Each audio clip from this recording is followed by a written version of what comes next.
and welcome to the jungle of business.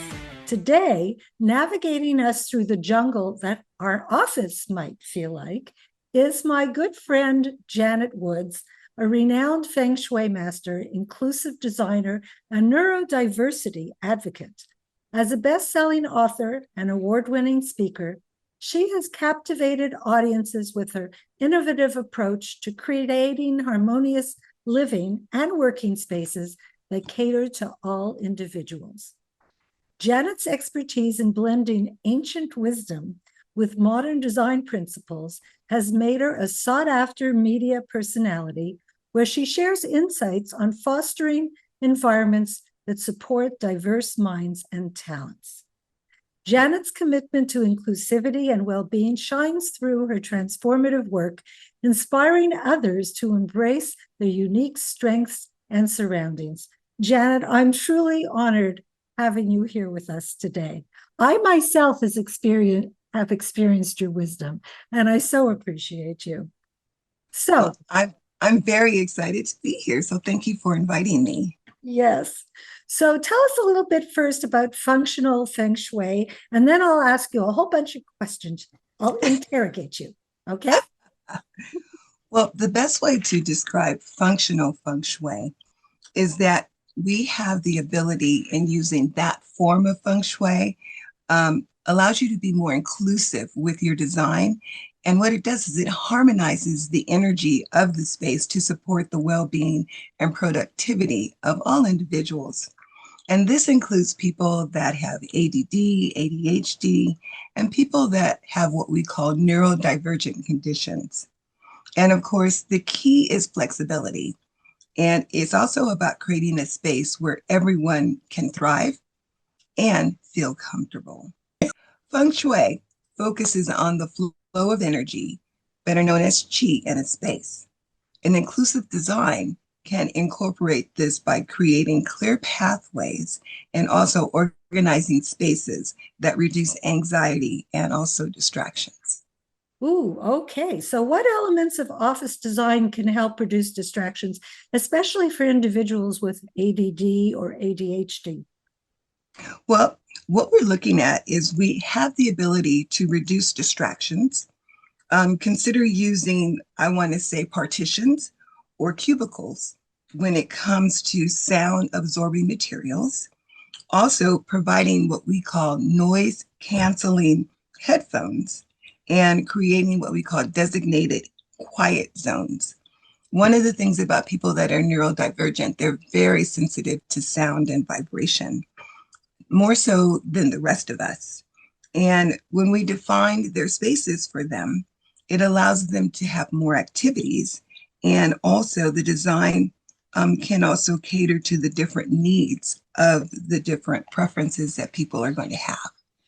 So, you know what? Offices used to be cubicles, and now they're more open spaces. So, I guess people need to consider who their employees are, right? Well, yes. Before the pandemic, having the open spaces was really good because people felt like they needed to have the space. But as we have more people come into the workforce, we're finding that people are more divergent and they want to have spaces on their own and they want to have a little more privacy, and noise and also lights tend to distract them. And just to give you a little idea of what is neurodivergent, because for a lot of people, it's a new conversation. And so neurodivergent means that a person's brain works a little differently from other people. It's like if someone's brain is a computer, a neurodiverse person, their computer or their brain runs special software that makes them think, learn, and act in their own unique way. So they're not like the rest of us. And what's really interesting is that we have a lot of very famous people that fall under that category. And I'll give you an example. One that is definitely, I would say, people are aware of is Elon Musk. He has publicly stated that he has Asperger's syndrome. And that's a condition on the autism, I want to say, spectrum, but it also affects their social interactions and their communications. but it also helps them, or they're kind of like they lose focus if they can't stay on their subject matter. And then we have Richard Branson. And Richard Branson, of course, everyone knows who he is. Well, he's dyslexic. And he talks about that when he was in school. And even though he's dyslexic, he came up with ways in which he could use that to his advantage, along with Tom Cruise, who is also dyslexic. And it's just a learning disorder. And what it is that they see things differently than we do. And it makes it difficult for them to read and to do spelling. And so those are just a couple of examples of people that are considered to be neurodivergent. So, you know what I heard today on The Hustle, that Elon Musk implanted a chip in someone's brain. Mm-hmm. So I wonder how he's going to use that data. And maybe it's his, I'm going to call it a neurodivergence, I guess is the best way to say it. Yes. That made him focus on that. That's just fascinating to me. Mm-hmm. It could be, because he is always coming up with innovative things. And I can tell you that based on his interaction with people, sometimes you get the impression that he doesn't care what people think, but he actually does. Oh, well, thank you for that. I think that's good to know. So how can we incorporate flexible workspaces that cater to the varying focus and energy levels of neurodivergent people? Well, it comes down to the furniture that you select. Also, when we talk about furniture, you want to make sure that you have desks that have rounded corners, because sometimes people are a little accident prone, and so we don't want them bumping into the corners of the desk. Also, in inclusive design, we found that when you use furniture that's more adaptable and comfortable for people, they tend to work a little harder and stay a little longer at work. And also, go ahead. Sorry, I was just noticing because my attention span was wandering to the fact that I have a rounded corner on my desk. Yes, it's very important, because we don't think about things like that, but from a Feng Shui perspective, we look at comfort, safety, and how you're going to use it. And so that's one of the things that we look at. And people are really interesting when it comes to seating. When I work with clients, I have everything from bean bags to rolling chairs to everything that runs the gamut. And so I found that when people have the ability to personalize their space, they tend to work a lot better. Ooh, so that brings me to thinking about what ways can we use color, lighting, and acoustics to create a supportive environment for creative people? Yes, color has a huge impact on us. And not because of the color, but actually each color has its own vibration. And even though we don't realize it, we feel that vibration. And it allows us on a subconscious level to act a certain way. I'll give you an example.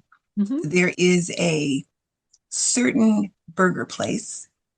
We won't name any names. Okay. And their colors are yellow and red. Okay. I'm there. And so when you go into their environment, yellow and red is stop and yellow is hurry up. Oh, so fast food makes sense then. Yes. And so they want you to come in, get your food, and leave. Wow. Okay. But That's a whole new perspective. But that's just an example. But Okay. also, if we want people to be comfortable in their space and for it to be calming, then we want to incorporate colors like blues and greens, so that they can be comfortable and be able to access all of that information that is in what we call their executive area, which is the frontal lobe of their face, or also their subconscious, because we found that when they can do that, they come up with better ideas. Oh, okay. We certainly want to nurture that.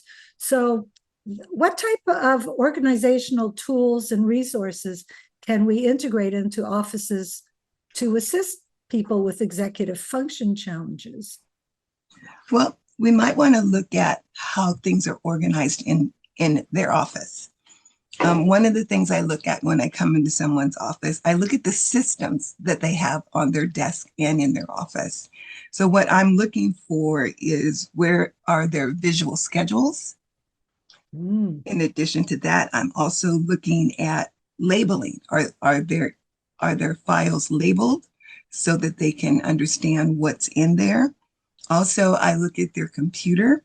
I'm looking at their digital apps, make sure that it's helping them inside of their task management and also their reminders. And so when you have things in front of you, you tend to use them in a much better way. But if you're scrambling to find them, it distracts you and you don't get anything done. Ooh, wow. I never used to think about Feng Shui in the office, so this is so enlightening, really. How can we design collaborative areas that also respect the need for personal space and quiet for those who may become easily overstimulated? Well, personalizing an individual space, it allows them to be in their energy. And inclusive design, we allow them to make those personal adjustments so that, for instance, lighting.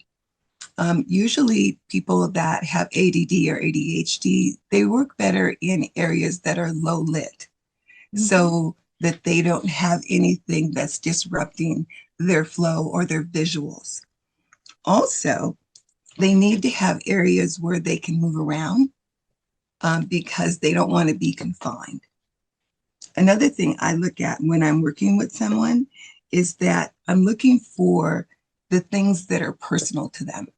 Like I'm looking to see where's their coffee mug or where do they put their belongings. All of these things, they may seem mundane, but they're really important, especially to someone that is neurodivergent. I found that when I'm working with a CEO or a CFO, is that it's very important for them to be able to look up from their desk and see the door because they want to see who's coming in. And if you put them at the desk in the position where they can't see who's coming in, they're anxious the entire time they're in the office. Wow. Do you want to see what mug I have on my desk? Yes. You're curious? Oh, look at that. You're How on cute mute. is It's that? my favorite mug for Zoom. I love it. So, what feedback mechanisms can we put in place to ensure office design continues to meet the needs of creative team members? Well,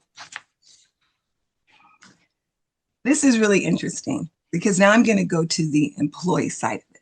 Okay. And in the employee side of it, what we're looking at is, let's say, for instance, you have an idea, but you're kind of shy and you don't know how people are going to actually feel about it. Based on the number of employees that you have in your office, I would suggest that you have a suggestion box. Mm-hmm. And so people, when they feel like, oh, I want them to know about this, they can put their name on it or they can be anonymous. Mm-hmm. And then once a week, whoever is in charge of the box can pull it out and present it to anyone that has the ability to make those changes, or at least to have a conversation. Also, it's really important for people, especially in a team environment, to be able to give feedback. And so when you have an office where people feel like I want to say, when they walk into their office and they feel loved, Mm-hmm. I know love sounds really crazy inside of an office, but consider the fact that most people spend anywhere from 30 to 40 hours there, more than they do at home. And so, because they feel that way, you want to make sure that they have the ability to share what they would like to see in their space. I love the idea of love. I think I love all my clients into action. I think it's part of the secret sauce. That's good to hear. So, how can we ensure that our office design promotes inclusivity and accessibility, not only in physical spaces, but also in digital and virtual work environments like we're in right now? Well, it's interesting as we talk about this, I have become aware of the ADA. You need to make sure, according to the ADA, that your computer programs or the way in which you use your computer is compliant. Mhm. And also that the areas in the office are also ADA compliant as well. That's a start. And you also want to make sure that you're providing furniture that is, I want to say, ergonomically safe for the body so that people don't. Oh, yes. What does ADA mean? Just in case people don't know. Um, it's actually an organization for people that have disabilities. Okay. So they oversee different work areas to make sure that people with wheelchairs or mobility problems or visual problems have the same opportunity in the workspace that everyone else has. Okay. Wow, this was very informative. So, do you have any final words of wisdom to share with our audience? Oh, yeah, I have a few things. Okay. I wanted to talk just a few common feng shui things. Okay. And it's what we call the office checklist. And so I've already talked about the fact that when you're sitting in your office, you need to be able to see who's coming through the door. Another thing you want to do is you want to make sure that your back is not to a window so that when someone comes in to talk to you, they're not looking out the window instead of talking to you. Aha. Also, um, it's also very helpful when we talk about your visual intelligence that you have something in front of you, like a quote or something that inspires you throughout the day, so that you can stay focused on who you are and what your goals are. And then another thing I like to take a look at is making sure that you have all the things you need at, I want to say, an arm's length. There's nothing worse than getting ready to do something and you have to run around the room and try and find it. For sure. For sure. Mhm. So, And I'm Janet, oh, do you have more?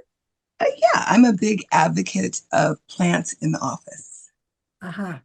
And they don't have to be real because some people, they have a black thumb. So so you can also do silk because it's a representation of plants. But that's very helpful because having a plant also allows you to stay calm. My cat would absolutely destroy any plant. I have to be very careful where she is and where plants are. So, Yes. Janet, how can our viewers best contact you? Well, you can finding me is very easy. You'll find me on Facebook at Dr. Janet Woods. You'll also find me at my website, which is janetwoods.com. Mhm. And then also my email is janet@janetwoods.com. That's pretty easy. Yes. So, I so appreciate this. So, everybody, I'm Dr. Fumi Rachel Barr. This is Navigating the Jungle of Business, and I look forward to seeing you next time. Thank you so much, Janet. So wonderful to have you here.